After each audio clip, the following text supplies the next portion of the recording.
Je suis avec Rodolphe au Briques font leur show, c'est la 4e édition. Donc Rodolphe est un exposant qui revient chaque année depuis le début. Hein. Oui, oui. Tu nous présentes des trucs de plus en plus beaux et complexes. Il y a plein de trucs à voir dans tes dioramas. Explique-moi un petit peu ce que tu as prévu cette année. Dis-moi ce que tu as fait en fait.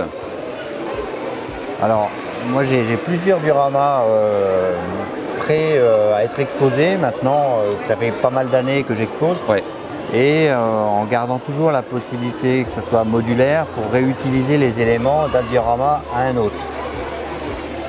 Ce qui fait que ça me permet de changer régulièrement et de faire évoluer tous ces dioramas. Alors j'en ai 3 ou 4 possibles, petit à petit, en fonction des pièces que j'achète, des nouveautés et puis ce que j'ai envie de faire. Et donc là, c'est quelque chose que j'avais déjà présenté dans une première version avant le Covid et qu'on a fait évoluer avec le serpent à plumes Quetzalcoatl, qui est vraiment qui donne un côté plus de couleurs. Ouais.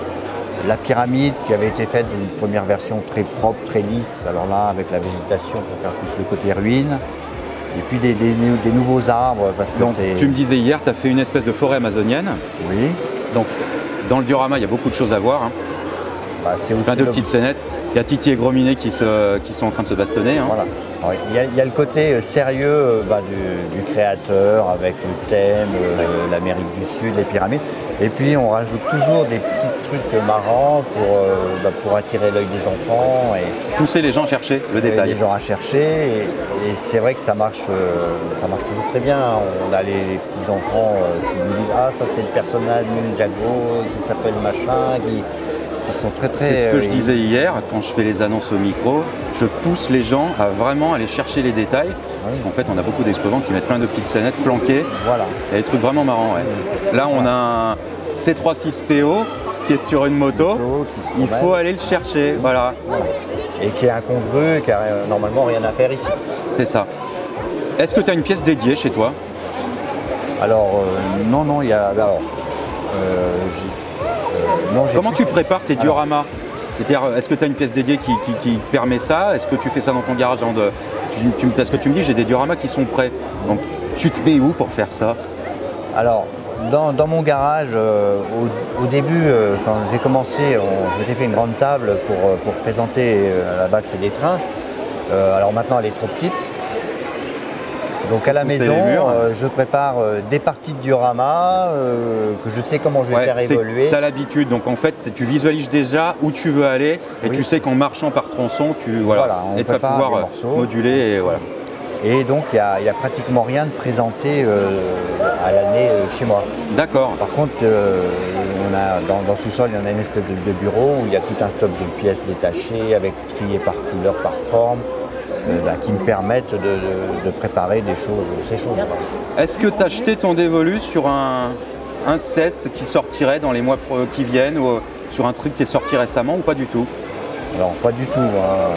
Tu récupères du vrac et en fait toi l'idée c'est plutôt créer. Oui, et puis alors l'évolution Lego en ce moment, je ne trouve pas qu'elle est très positive. Hein. D'accord. Les gammes City. C'est pas ta cam. Les gammes City sont très appauvries. Ouais. Il y a les coûts prohibitifs. Voilà, on voit la cible qui est quand même très adulte, design, c'est pas méchant mais un peu bobo, on est d'accord hein? Oui, et puis moi je suis pas du tout dans ça. Oui, non mais je sais. Acheter une grosse boîte pour monter et puis la mettre dans un coin, c'est pas mon truc. Donc là tu nous as fait le Catalina, l'avion du commandant Cousteau. Voilà, le même qui est présenté avec la Calypso dans cette aventure en Amérique du Sud. Tout à fait. Qu'est-ce que tu as en détail? Bon là on a un personnage qui est en train de se faire manger par une plante carnivore. Oui, ta pyramide. On a la petite cabane avec les Mexicains qui jouent de la musique. C'est ça, et puis les touristes qui sont en train de faire la fiesta en bas. Les Indiens là, qui vont manger ou attraper les explorateurs. T'as la mine aussi qui est en train de défricher la forêt hein, là-bas. Voilà. J'aime bien aussi le concept dans ces dioramas, c'est que de temps en temps, on a quand même du message. Parce que c'est vrai que tu es sur la forêt amazonienne, mais tu vas nous faire un côté mine. Parce qu'il y a quand même une réflexion derrière de se dire on est en train d'abraser la forêt amazonienne. Donc je ne sais pas si c'est voulu ou pas, mais voilà. Donc un petit peu voulu. Alors j'avais une idée qui n'a pas été développée, qui finalisera peut-être, c'était de mettre des derricks Oui. Pour montrer l'exploitation du pétrole. En plus, ça peut faire un petit élément en mouvement. Oui. Et dans un diorama comme ça, c'est très important qu'il y ait de la vie. De la vie. Ça apporte beaucoup à l'animation. Il y a une mise en scène, mais le fait qu'il y ait des choses qui bougent, ça le rend plus vivant. Très bien. Mention spéciale sur les arbres que tu nous as fabriqués. Donc c'est vraiment des trucs faits de toutes pièces, avec du feuillage différent, des couleurs différentes. Bref, j'aime ce que Rodolphe fait, il nous surprend chaque année. Le serpent à plumes, c'est juste une tuerie, on en parlait hier. On a une base Lego technique qui va en gros faire la structure du serpent à plumes, et par-dessus tu reviens avec des éléments et tu donnes de la couleur. De la couleur et du volume. Et de la couleur et du volume. Voilà. Alors que c'est assez... c'est pas une création très très sophistiquée en fait. Non, et pourtant elle marche. Elle fait le job. Ouais.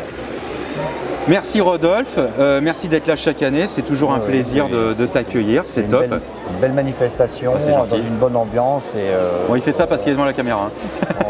On est content de revenir aussi. Oh, c'est cool. Merci de m'avoir suivi sur cette petite vidéo avec Rodolphe, donc vous avez pu voir un petit peu son diorama. On se dit à très bientôt sur les briques de Lumpy. Tchuss. Allez, tchuss.